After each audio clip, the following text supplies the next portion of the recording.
एक दफा का जिक्र है। एक छोटा सा गांव था जहां बच्चे दिन रात खेलते रहते थे। एक दिन एक लड़का नाइम किसी दरख्त के नीचे बहुत ही अधूरी किताब लेकर बैठा हुआ था। वो किताब पढ़ रहा था मगर अचानक उसने देखा कि कुछ दूर एक दरख्त पर एक बुलंद परिंदा बैठा हुआ है। इस परिंदे के पंख लंबे थे और उसकी रंगीन पंख ब्लू, सब्ज और पिंक कलर की लकड़ी की तरह चमक रहे थे।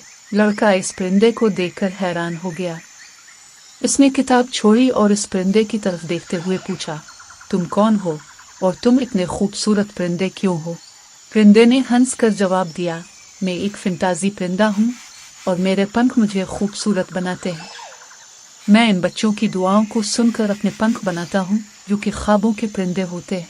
लड़का हैरान हो गया और कहने लगा, क्या मैं भी तुम्हारे साथ आ सकता हूँ? परिंदे ने मुस्कुरा कर कहा, बेशक, मगर तुम्हें एक शर्त मंजूर करनी होगी। लड़के ने तेजी से हाँ कह दिया, जी हाँ, मैं कोई भी शर्त मंजूर करता हूँ। परिंदे ने बताया, तुम्हें अपने दिल के अमन को बरकरार रखना होगा। जब तक तुम अपने दिल की सुआन कर काम करोगे, मैं तुम्हारे साथ हूँ। लड़के ने वादा किया और परिंदे के साथ एक रोशन मैदान की तरफ चला गया।